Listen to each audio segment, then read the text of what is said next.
औरंगाबादच्या शाळेत नव्हतो, घरीच होतो. तर ते आम्ही पायी आलो होतो रात्रभर सभा ऐकायला. मातसवळी 5-6 माणसं, थंडीचे दिवस होते.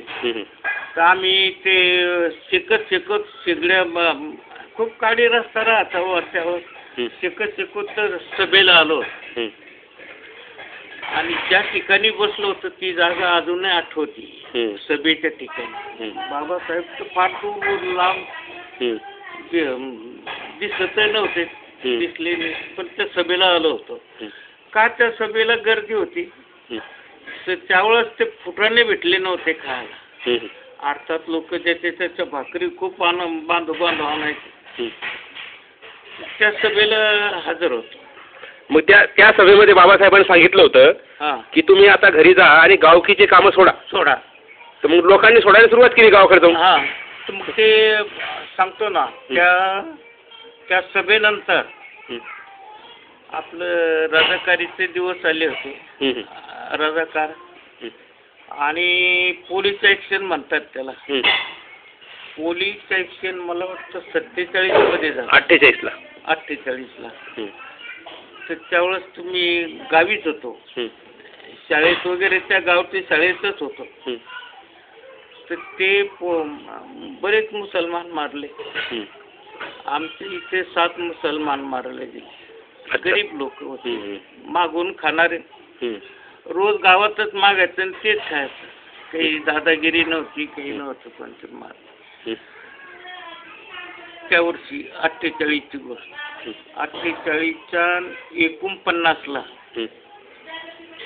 12 महिन्यांनी दुसऱ्या म्हणजे दसऱ्याच्या दिवशी किंवा मारावर हीच पाळी अशी अफवा. तुमची भोकरदनची गाडी म्हणून आमदार होते. गाडी तिकडं काहीतरी आपल्या माणसाने कोणाला तरी मारलं होतं आणि त्याचा बदला म्हणून मारा. प्रत्येक गावामध्ये 2 मारा असं त्यांनी काहीतरी सांगितलं होतं. त्याची अफवा उडाली.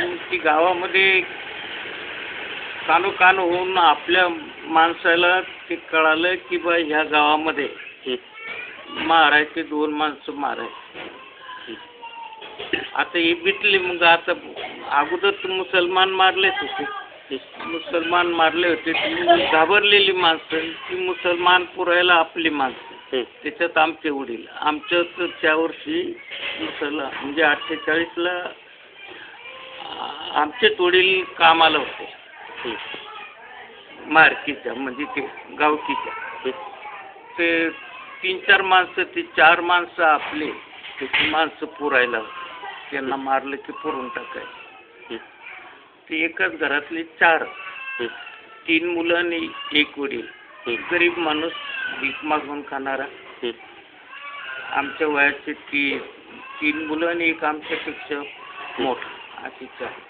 मग ते दुसऱ्या दसऱ्याला आपल्यावर पाळी आली म्हणून मग आता सर्व आपली माणसं जमली. 25-30 घराचा आपल्या वस्ती होती, ती जमली. विचार केला म्हणजे काय करायचं आता, एवढं गावानं आपलं 20-25 माणसं, आपण काय करू. मग गाव सोडायचं दसऱ्याच्या दिवशी. जमले. मग निघा 9, 8:30-9चा टाइम. रात्रीच निघाले लोक औरंगाबाद यायला. नाही. मग गाव सर्व निघाले आणि एका खोरीमध्ये गेले, पखान खोरी म्हणून. इकडून डोंगर, इकडून डोंगर, खाली डोंगर. त्या पखान खोरीमध्ये विचार केला, आता काय करायचं. म्हणे आता एका ठिकाणी जाऊ नका, त्याचे नातेवाईक आहे जवळ, त्याच्याकडे ज्यांनी त्यांनी जायचं म्हणे आता रात्रभर असंच. आता ती जवळ गावं होती, 1-1 तासात.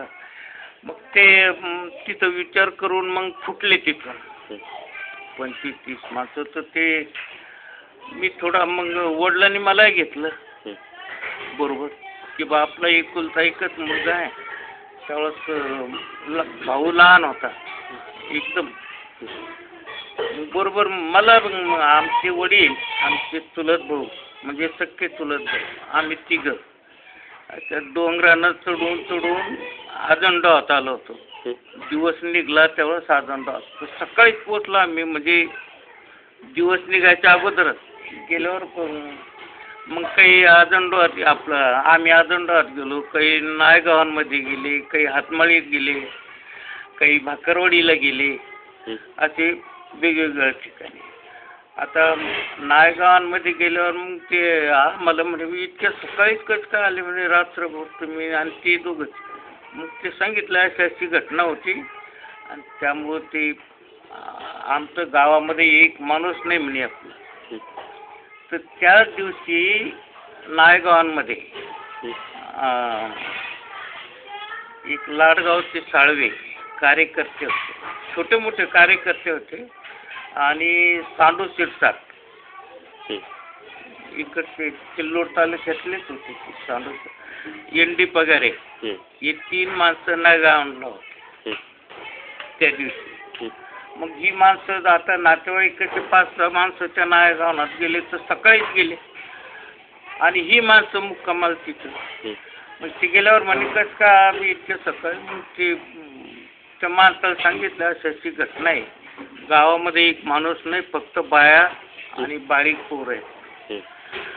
मग ते शिरसाट आणि साळवे आणि पगारे समजा एनडी पगारे आणि एनडी पगारे हे तिथून पायी म्हणजे शिवाला शिवच गाव आहे मारचौळी नायगाव आणि ते गावात आले. गावात आले तर ते गावात पाहिलं तर कोणीच माणूस नाही. मग त्या पाटलाकडे गेले आणि त्याला विचारलं आमची माणसं कुठे आहेत. ते त्याला माहिती नव्हतं की हे गाव रात्री निघून गेले म्हणून. ते म्हणे त्यांच्या वस्तीमध्ये असतील त्यांच्या घरी, दाखव म्हणे आम्हाला. आता फार धडाडीची माणसं होते बोलायला, एनडी पगार तर बोलायला फारच हे होते, माझे मावसाच आहेत ते. हां. तर ते त्याला विचारलं तर ते आम्हाला आजच्या आज आमची माणसं इथं जर जमा आणून करून नाही दिले तर तुझी खैर नाही ठेवणार म्हणे. तू असशील तुझ्या घरचा श्रीमान. मग त्यांनी आता काय करा म्हणे, पण आमचं काहीच प्लॅन नाही, आमचं तसं काही नव्हतं. नाही म्हणे तुमच्या धाकानं तुम्ही असं करणार होते आणि त्याच्यामुळं ते गाव सोडून गेली. मग आमची माणसं इथं आले पाहिजेत आज संध्याकाळपर्यंत. मग त्यांनी असं ते पुढे गेले तर म्हणे नायगावांना, पण ते नायगावांची माणसं ते घेऊन आले होते बरोबर. जी पोचले होते ना ते बरोबर घेऊन आले. त्यांना विचारले कुठं गेलेत म्हणे. मग तिथं ते माणसं पाठवली. आजंडावाला एक माणूस आलं, तिथं भाकरवाडीला गेले, जिथं जिथं गेले तिथून माणसं जाऊन ते संध्याकाळी पुन्हा आणले आणि मग सभा घेतली होती 1 महिन्यानंतर. कोणतं वर्ष होतं हे? असं ते 48च ना, नाही 49चा. कारण 48 पोलीस ऍक्शन म्हणजे रजाकाराला मुसलमान मारले होते. 49 बरोबर. 49 दसऱ्याचं.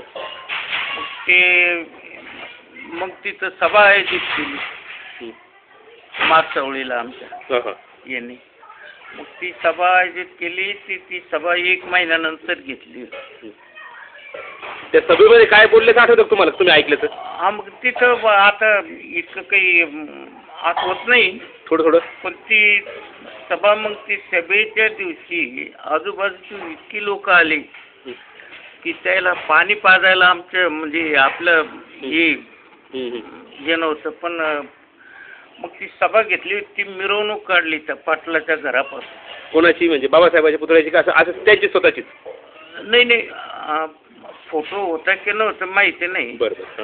पण मिरवणूक निघाली सभेच्या ठिकाणी जायला.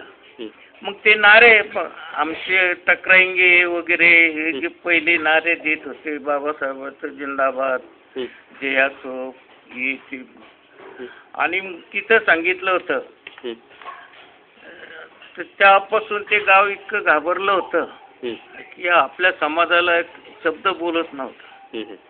ती सभा आणि खूप मोठी सभा झाली होती ती खेड्याच्या मानाने. म्हणजे एन डी पाटील, हा N D Patil, N D Pagare, Pagare, Bhausaheb More आणि शिरसाट, सांडू शिरसाट. हा सांडू शिरसाट ही 3 माणसं त्या सभेला. अच्छा. मग यानंतर समजा एक प्रश्न असा आहे की तुम्ही 63ला इथे नोकरीला लागले औरंगाबादला, तर 63ला एक घटना घडली होती आपल्या सिरसगावला. सिरसगावला एक घटना घडली होती आपल्या समाजासोबत.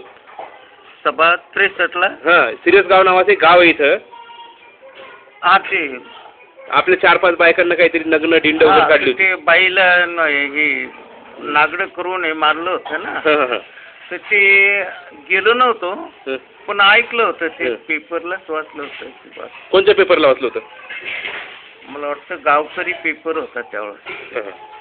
गावकरी पेपर. हा, गावकरी आणि मराठा पेपर होता. मराठवाडा, भालेरावचा आनंद भालेराव मराठवाडा.